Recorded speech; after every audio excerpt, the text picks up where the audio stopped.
No sé si pudieron notar, pero Pablo termina este capítulo 2 de la misma forma que termina el capítulo 1. ¿Sí? Termina diciendo que Jesús es junto con la iglesia ahora forman un nuevo cuerpo, una nueva persona, y ahora termina diciendo que es un templo. ¿Sí? Y termina diciendo Pablo que la gran obra de Jesús en la cruz, esa obra del perdón que venimos hablando, de la reconciliación y de la adopción, fue para construir, específicamente en este capítulo, fue para construir un templo. Está ahí. No sé si lo recuerdan, pero lo podemos volver a leer. Edificado sobre el fundamento de los apóstoles y profetas, siendo la principal piedra del ángulo Jesucristo mismo, en quien todo el edificio bien coordinado va creciendo para ser un templo santo en el Señor, en quien vosotros también sois juntamente edificados para, ahí está el propósito, morada de Dios en el Espíritu. La piedra fundamental del templo es Jesús. ¿Sí? Era la primera piedra que marcaba la dirección y la unidad, ¿sí? Y la fortaleza. Todo recaía sobre esa piedra. Esa es la piedra angular, ¿sí? Porque va en un ángulo. La enseñanza de los apóstoles y de los profetas es el fundamento que sigue a esa piedra. Y todo aquel que se convierte, dice Pablo, y se vuelve a la fidelidad a Jesús, es añadido ahora a esa construcción, a ese edificio. Por eso Pedro, en 1 de Pedro 2:5, nos llama a nosotros piedras vivas. Somos piedras en este edificio espiritual que el Señor está construyendo, pero no somos piedras como las piedras físicas de abajo, sino que somos piedras vivas, somos personas. Dios está construyendo su templo por medio de las personas que Él salva. Y nos añade a ese edificio para ser un templo santo en el Señor. O, como termina diciendo, para ser la morada de Dios en el Espíritu. Viendo sus rostros no les produce mucha alegría. Jesús murió, resucitó para construir una iglesia, digamos. Como que, ¿no? O sea, como que, bueno, Él sabrá, ¿no? Él es Dios. Él sabe por qué hace las cosas. Está claro que por el concepto de templo que predomina en nuestra cultura, no provoca una gran alegría. Murió, resucitó, nos rescató, nos dio identidad, nos reconcilió, nos dio ciudadanía, nos dio una familia para construir un templo. ¿En serio? Todo eso para ahí lo dice, ¿no? Y así son edificados y así termina el capítulo 2. Entonces está claro que el concepto de templo que predomina en nuestra cultura, no me estoy refiriendo solo a la del mundo, sino a la cultura eclesial, no provoca mucha alegría. Y ese es justamente el problema, que el concepto de templo que predomina en nuestra cultura no provoca mucha alegría. Ese es el problema, el concepto del templo que predomina en nuestra cultura. El segundo problema, ¿sí?, que nos enfrentamos como iglesia, es que le hemos sacado todo el brillo y todo el asombro a esa verdad de que ahora la iglesia es el templo de Dios. Lo hemos recibido como una verdad doctrinal correcta, ¿sí? Y muchas veces muy mal usadas, como yo no necesito congregarme porque soy el templo. Nunca la Biblia habla así. Yo no necesito volver a la iglesia después de la pandemia porque yo soy el templo. Entonces yo puedo servirme solo la comunión y yo puedo orar solo porque yo soy el templo. Leo mi Biblia solo, el Espíritu Santo está en mí, yo soy el templo. Ya está, no necesito la iglesia. La Biblia nunca usa así eso, pero claro, a esta verdad de que somos el templo de Dios le hemos sacado el brillo. Es una verdad doctrinal, somos el templo de Dios, lo hemos aplicado muy mal. Muchas veces le hemos aplicado también para criticar la catedral de los romanos, ¿no? Pero al mismo tiempo hemos utilizado esta verdad para descuidar nuestros propios templos. Entonces, como nuestro concepto de templo se ha denigrado tanto que los romanos se enfocan solo en lo externo. Entonces hay videitos en Instagram, por ejemplo, que muestran catedrales que en la arquitectura son preciosas. No vamos a comparar el techo que se está cayendo arriba de nosotros o sea, en la arquitectura son preciosas, ¿sí? Son muy tétricas, yo les pondría otras luces, algo no tan tétrico, pero precioso. Entonces hay videos que muestran catedrales impresionantes que dicen, oh, Iglesia Católica, tu belleza es lo que te identifica. Y dice, pero la belleza de la iglesia no consiste en el templo. Y los protestantes nos hemos agarrado de eso para decir, la belleza de la iglesia no consiste en el templo. Y ni arreglamos, ni pintamos. Dos extremos.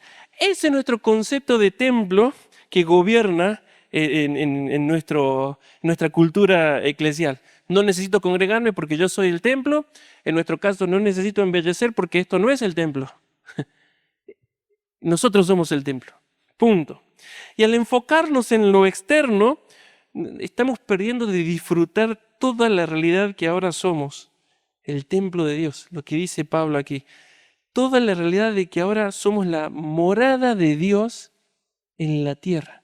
Recuerden que Pablo comienza la carta adorando, bendito el Dios y Padre, y se pierde en adoración y termina y llega al punto culmine diciendo, y ahora todo lo que hizo fue para formar un templo, para que ustedes sean la morada de Dios en el Espíritu. Recuerden, Él no está dando como si fuera una clase, esta doctrina, y listo, ya está. Hay todo un hilo conductor que lo está volviendo loco a Pablo. Y lo que quiere transmitirle a los gentiles ahora, a los que recuerdan los que estaban divididos, a los que no podían pasar la barrera del templo, esa barrera se derribó, y ahora les dice a los gentiles, les tengo una gran noticia, ahora el templo son ustedes. Imagínense eso en los gentiles. Para entender lo que Pablo está diciendo aquí, debemos volver a esta altura ya de la serie y de la forma en que predico, debemos volver a dónde, no sé si ya creense. Génesis, ¿cómo? Debemos volver a Génesis, ahí para entender todo lo que Pablo está diciendo. ¿Dónde se encuentra el primer templo de la Biblia? Se pregunta, está buena pregunta. A ver, los de acá, todos se fueron para acá ahora, está así la iglesia, ¿sí? ¿Dónde, en qué libro de la Biblia se encuentra el primer templo? Cállate, pues. Encima sos de acá, yo pregunté acá. Génesis dice, ¿están de acuerdo? ¿Sí? ¿Seguro? Lo estoy avergonzando nomás. O sea, seguro, ¿no? Seguro. Aquí, ¿dónde se encuentra el primer templo de la Biblia? ¿Qué piensan? ¿Están acá o son hologramas que pusieron? ¿No tienen nada, no? ¿No? No tienen ni idea. Tienen que tener el Pentateuco. Recuerden que ya... Por acá, ¿dónde está el primer templo de la Biblia? Génesis, Génesis, Génesis. Tienen razón. El primer templo en la Biblia está en el huerto del Edén, según Génesis 3:8. Estaba la creación. Dentro de la creación había un lugar llamado Edén, según Génesis 2:8. Y dentro de Edén, que significa delicia, Dios puso un huerto. Dentro de Edén puso un huerto. Y en el centro del huerto estaba el árbol de la vida. No sé si pueden ver como algo, como líneas que se van acercando mientras nos acercamos a Dios, nos acercamos al centro de lo que Él creó. Dice Génesis 3:8 que Dios se paseaba en el huerto. Entonces está la creación, ¿sí? Hay un lugar que se llama Edén. Dentro de Edén puso un huerto y dentro del huerto en el medio puso un árbol, el árbol de la vida, ¿sí? Y Génesis 3:8 dice que Dios se paseaba en el huerto. Esa es la definición de templo que gobernaba el pensamiento de los autores bíblicos. El templo es el lugar en la tierra en donde el cielo y la tierra son uno. Ese es el concepto de templo. ¿Ok? Lo vuelvo a decir. Para los autores bíblicos, el pensamiento de ellos, el templo es el lugar en la tierra, el lugar aquí, en nuestra tierra, en donde el cielo y la tierra se hacen uno, donde Dios puede habitar, donde hay una comunión ininterrumpida entre el cielo y la tierra. Eso era para ellos templo. Era el lugar donde la vida y la realidad del cielo se superpone, por así decirlo, a la esfera terrenal, y Dios habita en ese lugar. Eso era templo para ellos. Dios habita, Dios está ahí. Por eso se paseaba en el huerto, habitaba en el huerto de Edén. No estaba en toda la tierra en sí, en toda la creación, sino que hizo toda la creación, puso Edén, dentro de Edén puso un huerto y en el centro del huerto puso el árbol de la vida. Lo cual quiere decir que mientras más uno se acercaba y profundizaba su relación con Dios, mientras más una persona inquiría en ese templo, como dice el Salmo 27:4, mayor plenitud de vida iba a encontrar. Mientras más intimidad con el Señor, más fruto del árbol de la vida podía comer. Mientras más cerca estaba y estaba en plena comunión con Dios. Por eso un profesor que se llama Tim Mackie, capaz que lo conocen más por ser el cofundador de este proyecto Biblia, se llaman unos videos. Él dijo, el propósito de Dios era llenar la tierra con la vida y la presencia del cielo.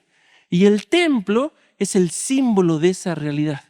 El templo es el lugar donde Dios habita, donde el cielo y la tierra son unos, para entender, es como un portal entre el cielo y la tierra.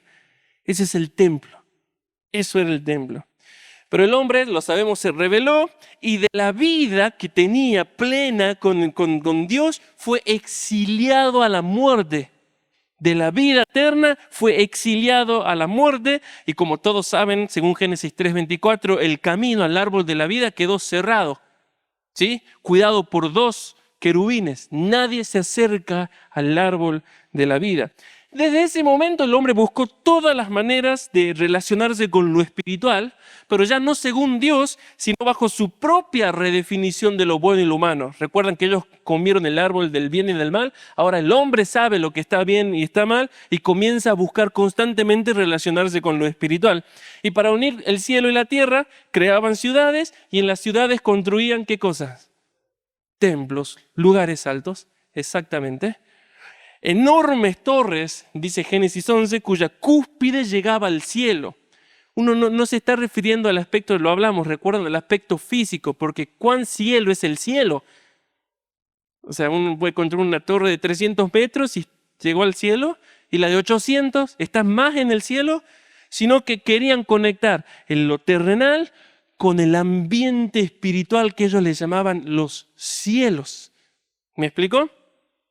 En la cúspide de esas torres había una habitación para morada y descanso del Dios. ¿Sí? Los sigurats creo que se llamaban esas torres. Y desde la tierra había una rampa o una escalera que le permitía al hombre ascender y servir y tener comunión con ese Dios arriba. Era un culto demoníaco, satánico. Vamos a unir nosotros el cielo y la tierra. ¿Cuál es la torre más famosa que se conoce en la Biblia? La torre de Babel, ¿sí? Lo cual es llamativo porque en hebreo Babel significa confusión, pero la palabra Babel en el idioma, en la lengua babilónica, la palabra Babel en la lengua babilónica significa puerta del Dios o puerta de los dioses. O sea que ellos sabían lo que estaban haciendo, no es que la agarró la locura y empezaron a construir lo que ellos sabían lo que estaban haciendo. Ellos querían encontrar la plenitud de vida sin Dios. Ellos crearon sus propios templos, lugar donde el cielo y la tierra son uno y la deidad desciende para habitar. Cultos demoníacos, cultos satánicos, hacían cualquier cosa con tal de que el espíritu, sabemos que esas deidades que llamaban los gentiles son seres espirituales, principados, potestades, ya lo hemos hablado, ¿sí? Y ellos los buscaban, vamos a construir nuestro propio cielo y tierra, dijeron. Por eso, ellos querían encontrar la plenitud sin Dios y creaban esto, ¿o no? En Babilonia. Se llamaba puerta del Dios o puerta de los dioses, ese templo satánico. ¿Sí? Y eso lo encontramos en todos lados. En Egipto hay pirámides, bueno, las pirámides, ¿no? La forma triangular que tienen, pero hay algunas que tienen escaleras. O sea, construían escaleras, literalmente lo hacían para tener contacto con los seres espirituales, ¿sí? Por eso, cuando Jacob vieron que engaña a su hermano Esaú, lo engaña a su papá y es como exiliado de su familia, Jacob huye de Esaú porque Esaú lo quiere matar, ¿no? Típico problema de hermanos, ¿no? En la familia. Entonces Esaú lo quiere matar y Jacob comienza a recorrer todo el camino que había hecho Abraham. ¿Sí? Dios le dice, salí de acá, entonces sale Abraham de Harán y Jacob comienza a volver ese camino. Y llega a un lugar justamente que se llama Harán, lo agarra en la noche y se acuesta a dormir, Jacob. Y dice Génesis 28:12, y soñó. Eso es algo que yo no puedo hacer. Yo me acuesto y Andrés soñó 5 películas en la primera hora de la noche. Y el otro día me cuenta todo, Jere también soñé, yo me duermo y no sueño nunca nada, pero aquí Jacob estaba muerto del viaje, se acuesta a dormir y soñó y dice, he aquí una escalera que estaba apoyada en la tierra y en su extremo tocaba el cielo. Hay una unión entre el cielo y la tierra. Y ángeles de Dios que subían y descendían por ella. Y he aquí, Jehová estaba en lo alto de ella. Y despertó Jacob del sueño, dice el versículo 16, y dijo, ciertamente Jehová está en este lugar, y yo no lo sabía. Se abrieron sus ojos. Y tuvo miedo, y dijo, cuán terrible es este lugar. No es otra cosa que casa de Dios. Esta es la puerta al cielo, no lo que hacen allá. Donde Dios mora es el cielo. Esto es puerta al cielo. Precioso, él había salido de su familia, había vuelto todo el camino de Harán, tal vez pensando, bueno, si allá encontraron la puerta al cielo, me vuelvo para allá.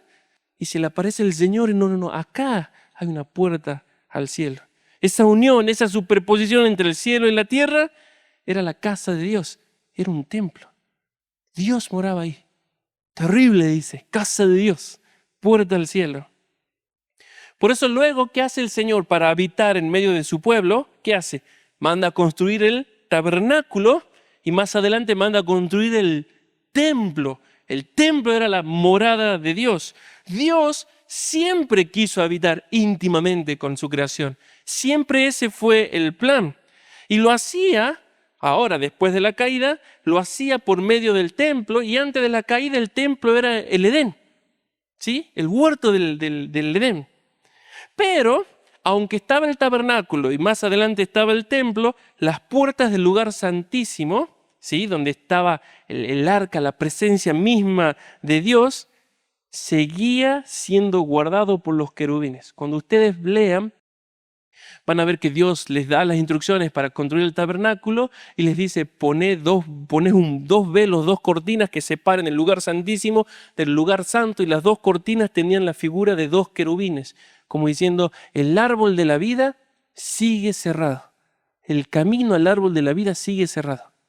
Seguían los 2 querubines. Luego Salomón construye el templo y ¿qué pone? Pone el velo con 2 querubines, diciendo, el árbol de la vida sigue estando cerrado. El acceso a la plenitud de Dios estaba todavía cerrado. Por eso podía entrar uno al lugar santísimo, una sola vez al año, para ofrecer sacrificios por sus pecados y por los demás, y luego salir. Entrar muerto de miedo, porque si morías ahí, porque podías morir porque tenías pecado, te tenían que sacar con cuerdas, así lo ataban a los sacerdotes, porque ¿quién se iba a meter a sacarlos? Iba a morir por la santidad. Dios siempre quiso habitar con el hombre, pero el hombre dijo, mira, prefiero esto, prefiero lo otro. Pero Dios crea el tabernáculo, luego crea el templo como diciendo, yo quiero habitar, yo quiero estar con ustedes, verdaderamente. Y luego los profetas comienzan a anunciar un tiempo en donde los judíos y los gentiles en unidad iban a adorar a Dios en un nuevo templo para todas las naciones. Eso era algo que no entendía. ¿Recuerdan todo lo que hablamos el domingo pasado sobre cómo el judío odiaba al gentil? Lo odiaba, lo despreciaba. Es cosa abominable entrar a la casa del gentil, le dijo Pedro a Cornelio, ¿no? Pero los profetas decían, va a llegar un tiempo donde va a haber un nuevo templo, en donde van a estar los judíos y los gentiles adorando juntos. Eso era revolucionario, era como, no, es imposible. Es imposible. Eso está en Isaías 56:3. Dice, el extranjero que sigue a Jehová, no hable diciendo, me apartará totalmente Jehová de su pueblo. Ni diga al eunuco, he aquí yo soy árbol seco, porque así dijo Jehová. A los eunucos que guarden mis días de reposo y escojan los que yo quiero y abracen mi pacto, yo les daré lugar en mi casa, les dice. Y dentro de mis muros, y les voy a dar nombre mejor que el de hijos e hijas. Nombre perpetuo les daré, que nunca perecerá.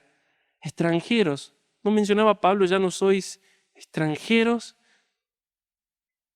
Y a los hijos de los extranjeros, dice el versículo 6, que sigan a Jehová para servirle, que amen el nombre de Jehová para ser sus siervos, a todos los que guardan el día de reposo para no profanarlo, y otra vez, abracen mi pacto, yo los llevaré a mi santo monte y los recrearé en mi casa de oración. Los recrearé en mi casa de oración. Sus holocaustos y sus sacrificios serán aceptos sobre mi altar, porque mi casa será llamada casa de oración para todos los pueblos. Iba a llegar un tiempo, decía Isaías, en donde todo el mundo iba a disfrutar del templo del Señor, de esa comunión íntima. Todos, gentiles, judíos, extranjeros, lo que sea, todos iban a disfrutar de ese templo. Todos iban a disfrutar de esa comunión íntima que teníamos antes de la caída, en donde cada persona se iba a recrear, y es una palabra hebrea que significa llenar de gozo intenso en su casa. ¿No les hubiera gustado vivir en la delicia? Esa es la palabra Edén, ¿no? Comiendo el árbol de la vida y con el Señor para siempre. Ese era el templo, ¿no? Y acá dice Isaías, los voy a llamar a los extranjeros, les voy a dar un nuevo nombre, los voy a adoptar en mi familia y los voy a recrear en mi casa de oración. Los voy a llenar de mi plenitud, los voy a llenar de alegría en mi templo. Precioso. La historia avanza y llegamos a Jesús, ¿no? Jesús viene y Juan 1:1, me encanta cómo comienza Juan, dice, en el principio era el verbo y el verbo era con Dios y el verbo era Dios. O sea, el verbo es un título para referirse a Jesús. Jesús era Dios en el principio. ¿Cuándo era en el principio? Cuando hubo principio ya era Dios, eso está diciendo, eterno. Jesús es Dios. Y dice el versículo 14, y ese verbo fue hecho carne. Dios se hizo carne y habitó entre nosotros y vimos su gloria, como del unigénito del Padre, lleno de gracia y de verdad. ¿Saben que la palabra habitar es una palabra griega que significa morar en un tabernáculo? De repente, el nuevo templo había llegado.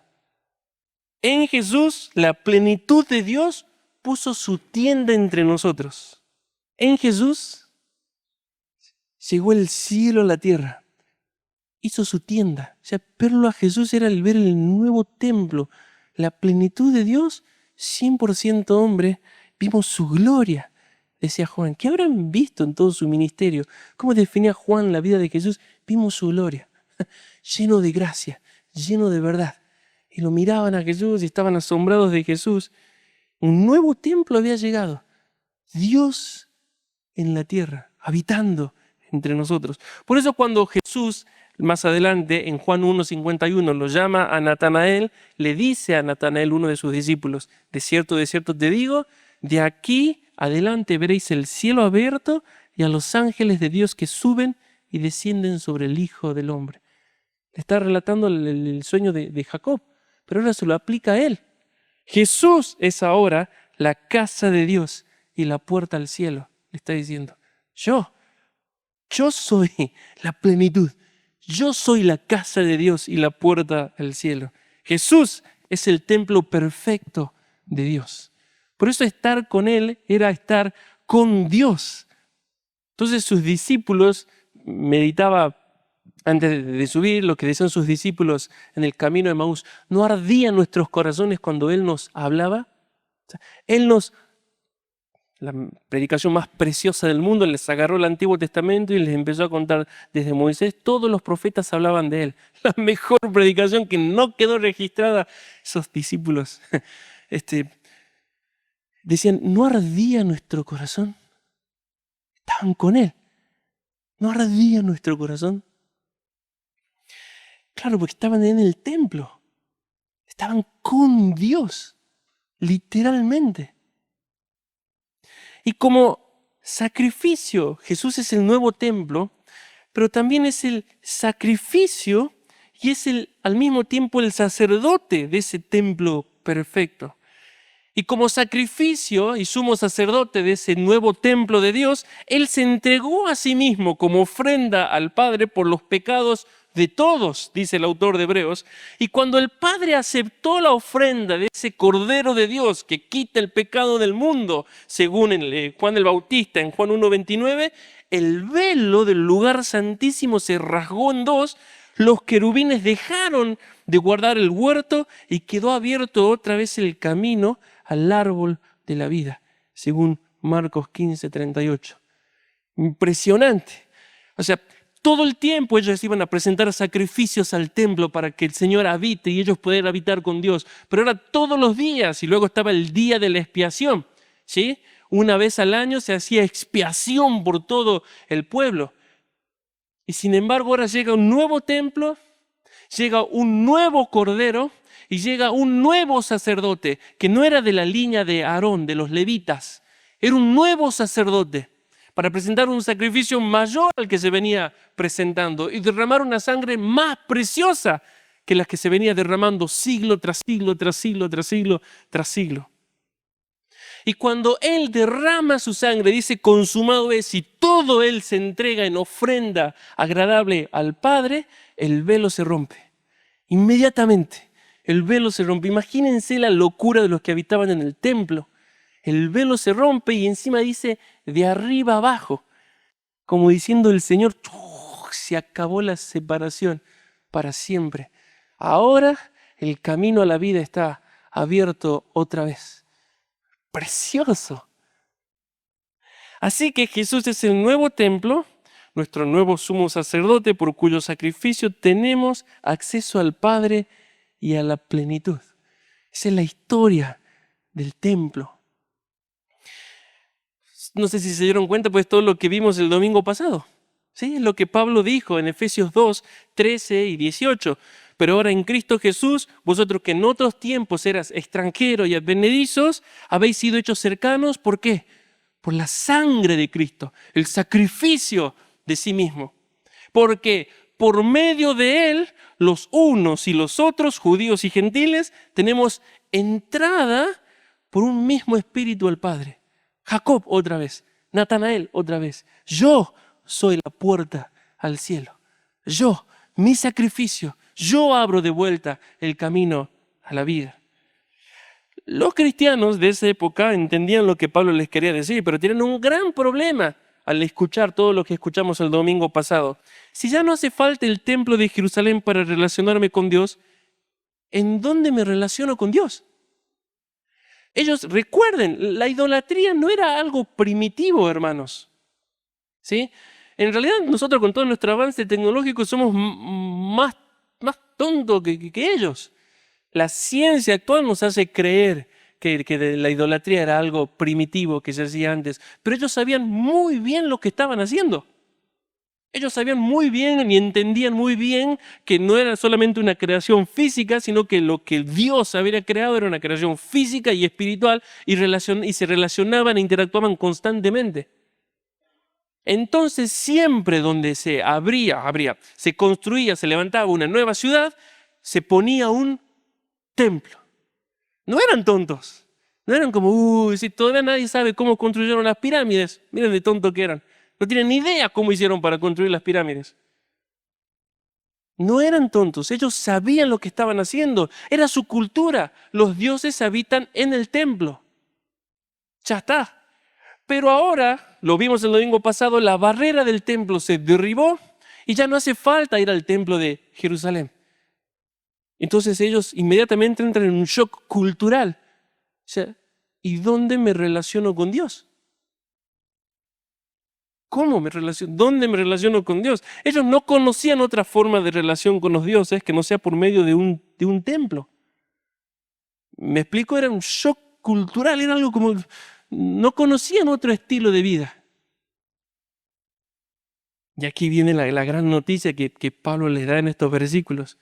O sea, imagínense los Efesios. Pablo, ¿dónde me encuentro con Dios ahora? Necesito a Dios. Quiero a Dios. ¿Dónde está Dios? Y Pablo les dice, ustedes son el templo. Imagínense. Es espectacular. Los veo como diciendo, no sé si te estás traduciendo con la IA en alemán antiguo, ¿no? O sea, la respuesta de Pablo es, ustedes son el templo. No está Pablo diciendo la locura, encontrarás a Dies en ti. No es tontera que pasa en las películas. Sino que le está diciendo ahora, te puedes relacionar directa e íntimamente con Dios, porque fuiste unido a Él. Ustedes son el templo. Él está en ustedes. ¿Cómo? Intenten pensar, ¿cómo? Dios, ¿sí? Dios. En los cielos de los cielos de los cielos de los no te pueden contener, ¿sí? Ustedes, la iglesia, son el templo. Ustedes son la iglesia, son el cuerpo. Ustedes son el templo. Imagínense el shock, así como, ¿what? Bueno, no decían what, ¿no? No sé cómo se dirá qué en el idioma de los... Era griego, estaba en el Imperio Romano. Así que piensen en eso unos segundos. ¿Dónde ellos tenían uno de las 7 maravillas del mundo antiguo? Era el templo de la gran diosa Diana de los Efesios.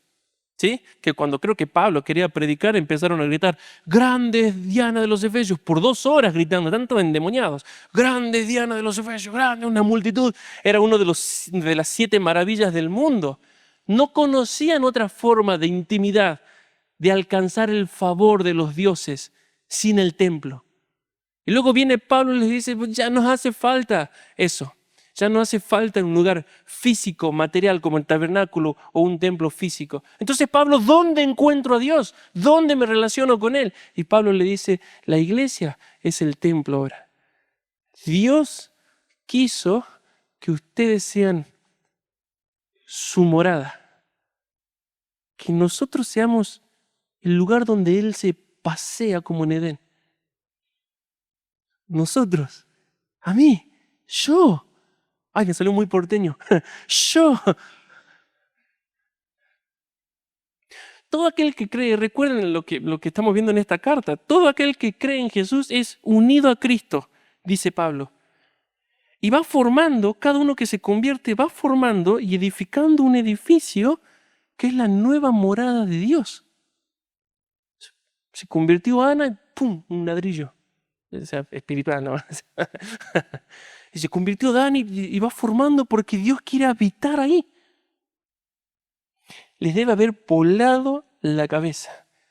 ¿Cómo comienza el capítulo 2? Siendo hijos de ira, el capítulo 2, por la cruz, termina diciendo, ahora son la morada de Dios. De hijos de desobediencia al privilegio de habitar con Dios. ¿Y en el medio qué pasó? La cruz, por su sangre. Para ellos el templo no era una verdad doctrinal fría, hermanos. El templo simbolizaba la comunión de Dios con el hombre. Entonces, si ellos eran el templo, eso quiere decir que desde el exilio más profundo en el que estaban, muertos en delitos y pecados, esclavos a los poderes espirituales rebeldes, a la carne, a Satanás, desde el exilio más profundo, desde el estado de muerte más desastroso, por la cruz, fueron llamados a la comunión, a la alegría y a la plenitud más íntima con Dios. Son el templo. Yo quise construirlos como mi lugar de habitación. Y esto es una verdad importante que nosotros debemos entender. Cada uno de nosotros fue llamado al privilegio y a la dignidad de ser el templo de Dios, donde Dios mora, donde estoy con Él íntimamente sin interrupciones, sin lejanía, sin querubines rodeando que me acerque a Él, sin nada, sin leyes ceremoniales, sin leyes de circuncisión, de guardar el sábado, el miércoles o el viernes, de empezar a orar en hebreo, nada. Por la sangre de Jesús. Y Pablo, como lo dije al principio, termina este capítulo de la misma forma que terminó el capítulo 1. Mostrando a los gentiles la enorme bendición y el tremendo privilegio de ser la iglesia, el templo de Dios en la tierra. Dios 24/7 conmigo. Por eso ahora cada uno de ustedes puede cerrar sus ojos, para entenderlo, y tener comunión con Dios. En el templo. Son cristianos, ¿verdad? Son cristianos. Están en el templo. ¿Dónde se encontraba Dios? En el templo. Entonces mi hermano en Corea del Norte comienza a laudar al Señor y tiene comunión plena con Él. Porque está en el templo. Y nosotros aquí adoramos al Señor y estamos en plena comunión con Dios y en plena comunión con el hermano. Porque estamos en el templo, en el mismo cuerpo. Esa es la comunión de los santos. Y el que está en Estados Unidos comienza a orar y a alabar al Señor y nos unimos al de Estados Unidos, al de Corea del Norte y nosotros aquí estamos en el templo, adorando a Dios. Y así el de Israel, así el de Japón, el de China, el de Brasil. Y de repente todo el mundo ahora es el templo. ¿Cumplió Isaías 56? Y donde yo ahora en mi mayor necesidad clamo a Dios. Y tengo directo acceso a Él. Porque estoy en el templo. Ahora los veo haciendo así como si, ahora lo entiendo. ¡Claro! ¿Por qué no hacemos una peregrinación? Bueno, es muy difícil hacer una peregrinación de acá al templo de Jerusalén. Está la Meca ahí, pero muy difícil por varios motivos. Pero ¿por qué no vamos peregrinando a algún lugar santo, físico? Porque la iglesia es el templo. Él está para mí, yo estoy para Él. En una unión, en una intimidad que solo se experimenta en el templo. O sea, que no solo ya no eres extranjero, sino que te nacionalizó, por así decirlo, tienes todos los derechos de ser heredero ahora del pueblo. No solo te nacionalizó, sino que te dio un nuevo nombre, como lo había prometido en Isaías 56, te adoptó en su familia, te puso su apellido para que lo entendamos nosotros, ¿sí? Te dio su identidad, su protección, y ahora te dice, te construyó como su morada íntima de relación. Eres su templo. ¿No te sientes amado? Vamos, nadie me habla en la escuela. ¿Qué me importa? Si Él me amó a mí y me eligió como su morada en la tierra. Wow, en el trabajo todos se me burlan. ¿Que se burlen? ¿Que son tontos? No le digan así, ¿no? O sea, son gentiles, incircuncisos espirituales. Ahí está. Yo estoy con Dios. Una vez le preguntaron al pastor John MacArthur, unos jóvenes vinieron y dicen, pastor, nosotros conocimos a Billy Graham, ¿no? O sea, pudieron hablar con él. Billy Graham fue un gran evangelista. Y ellos, emocionados, le preguntaron a MacArthur, ¿usted conoce a Billy Graham? Y MacArthur dice, no lo conozco. Y ellos, los jóvenes, pero ¿cómo no lo va a conocer a Billy Graham? Y MacArthur les preguntó, yo no conozco a Billy Graham, les dijo MacArthur, pero conozco a Dios. Dice, ¿qué hace? Qué bueno, ¿no? Sí, espectacular, un hermano que evangelizaba, espectacular. Pero yo conozco a Dios, estoy en su templo. ¿Qué implica esto para nosotros ahora? Implica que ahora en Jesús tenemos todo lo que nuestro corazón necesita para vivir. Volvimos al árbol de la vida. Podemos comer del árbol de la vida todo el tiempo, abundantemente, gratuitamente, no se acaba nunca. ¿Quieres plenitud de vida? Pues estás en el templo. Ve al Señor, ve a la plenitud de vida. ¿Te sientes solo, amargado, triste? Parece una propaganda de alguien gordito que tiene que ir al gimnasio. Nadie te quiere, se te burlan. Bueno, Vuelve al, no vaya, anda al gimnasio si quieres, pero vuelve al árbol de la vida. Jesús.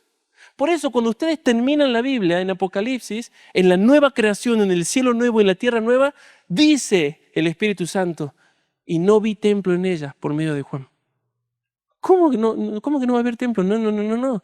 Porque Dios y el Hijo, su gloria, cubre toda la tierra. Ellos son el templo. Y comían libremente del árbol de la vida.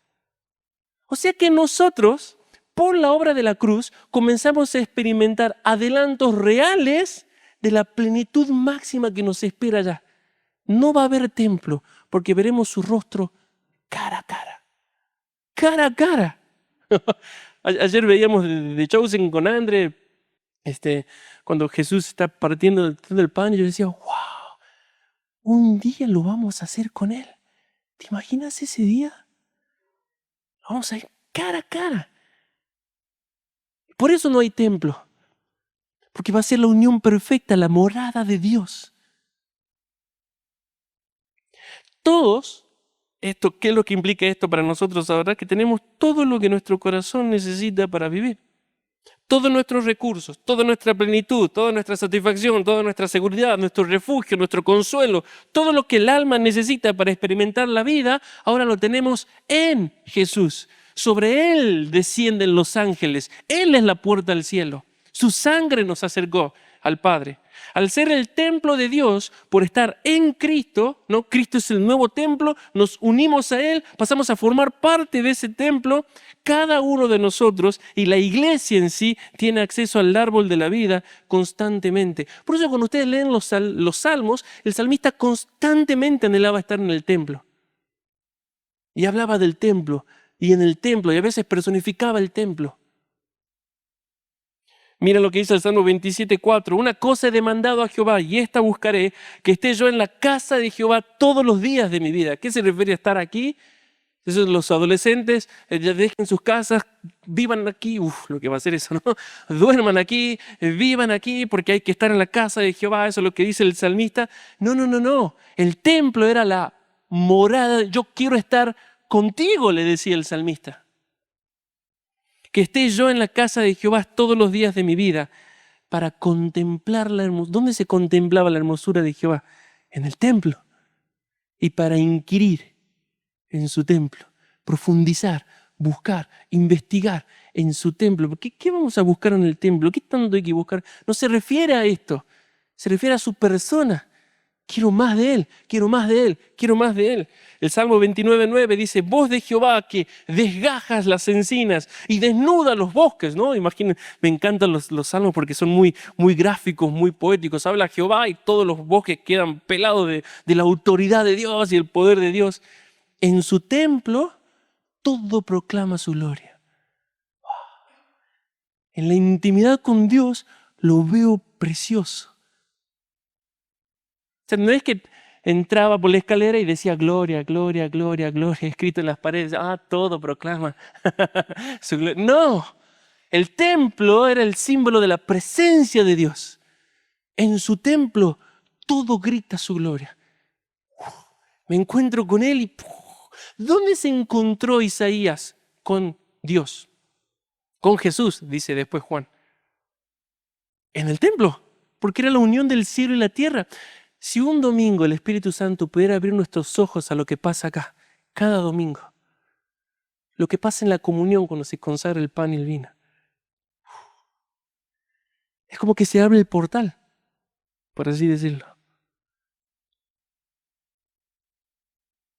¿Dónde se encontró Isaías con Jesús? En el templo. Su trono estaba en el cielo y sus pies en la tierra. Ahí está la escalera. Fue en el templo y vio su gloria, dice. El Salmo 65:4 dice, bienaventurado, dichoso, feliz al que tú escogieres y atrajeres a ti para que habite en tus atrios. O el templo era muy bonito o está hablando de la presencia de Dios. Está hablando de la presencia. Bienaventurado, dichoso el que tú escogieres y lo atrajeres a ti para habitar con Él. Es un privilegio ser cristiano. Es un privilegio, es como me sacó de esta basura del mundo. Lo hablábamos, ¿te acuerdan, chicos, en el discipulado? Yo no quiero vivir 250 años aquí en esta tierra. Yo quiero estar con el Señor. 80 años ya me parece mucho. Qué sé yo, quiero ver nietos. Por eso le estoy diciendo, Jere, vos a los 21 te casás, ya te quedan 14 años en casa, te casás y a los 23 quiero nietos, ya muero con nietos. No sé si llegar a los 80, pero vivir aquí cuando tengo toda la plenitud que me espera allá. Bienaventurado, qué privilegio, fuiste llamado de las tinieblas a su luz admirable. Y acá el salmista, antes de la cruz, hermanos, nunca vieron a Jesús físicamente, no experimentaban al Espíritu Santo de la forma en que nosotros ahora tenemos el privilegio de experimentarlo.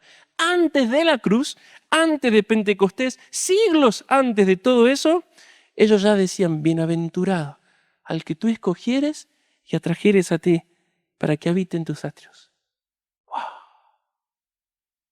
Seremos saciados del bien de tu casa.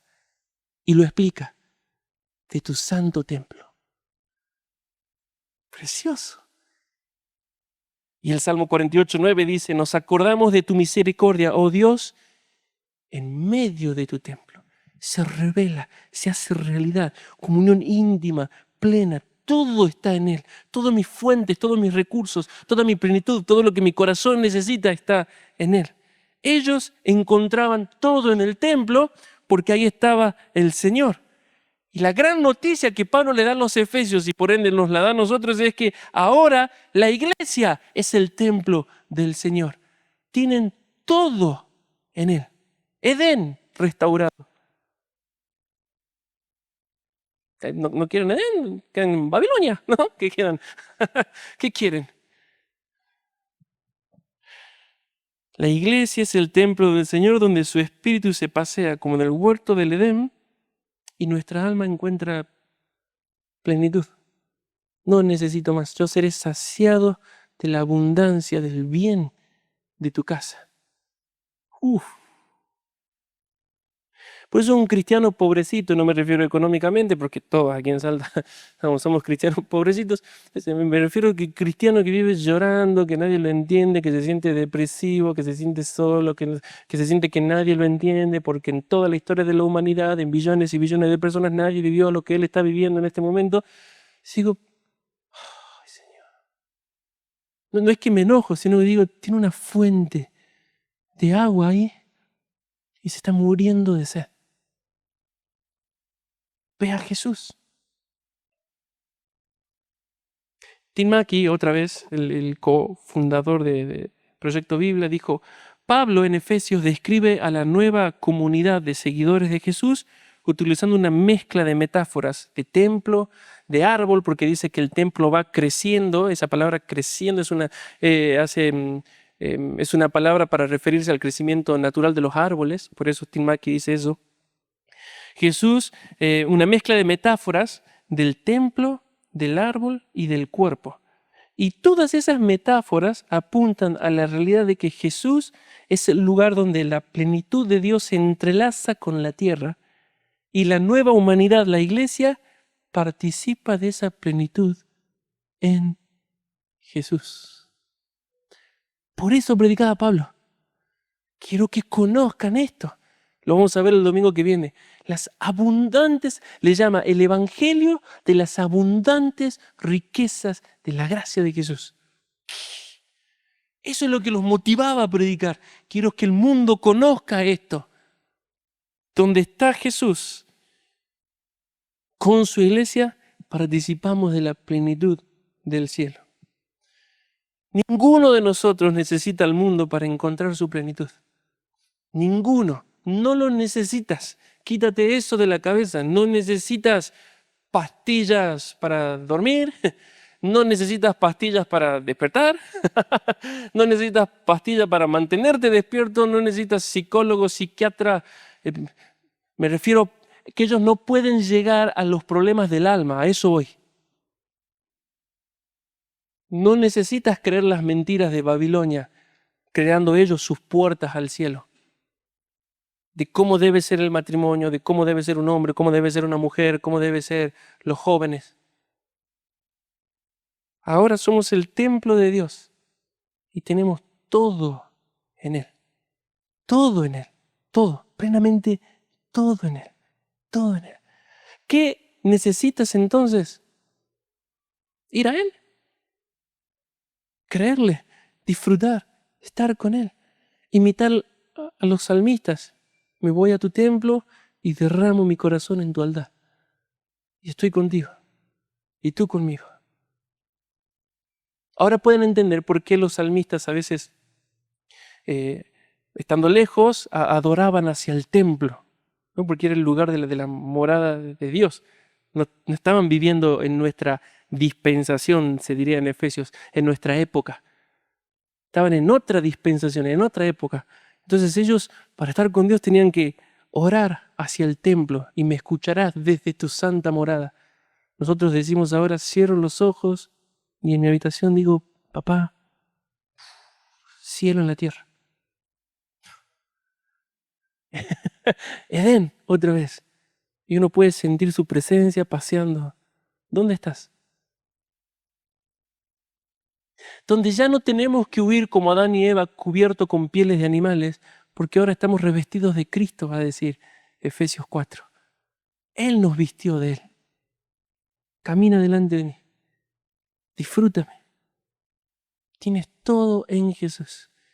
Pablo termina el capítulo 2 diciendo, o comienza diciendo, éramos esclavos de Satanás, de los deseos y del mundo. Pero nos dio vida juntamente con Cristo. ¿Recuerdan? Nos sentó en los lugares celestiales con Él, nos dio la dignidad de sentarnos con Él, en los lugares celestiales con Él. Pero no solo eso, rompió toda la barrera de división. Nos aceptó como ciudadanos de su reino, nos adoptó como miembros de su familia y nos hizo su templo para habitar de la forma más íntima y preciosa con nosotros. Eso es todo el capítulo 2. Alabado sea el Señor por la gloria de su nombre.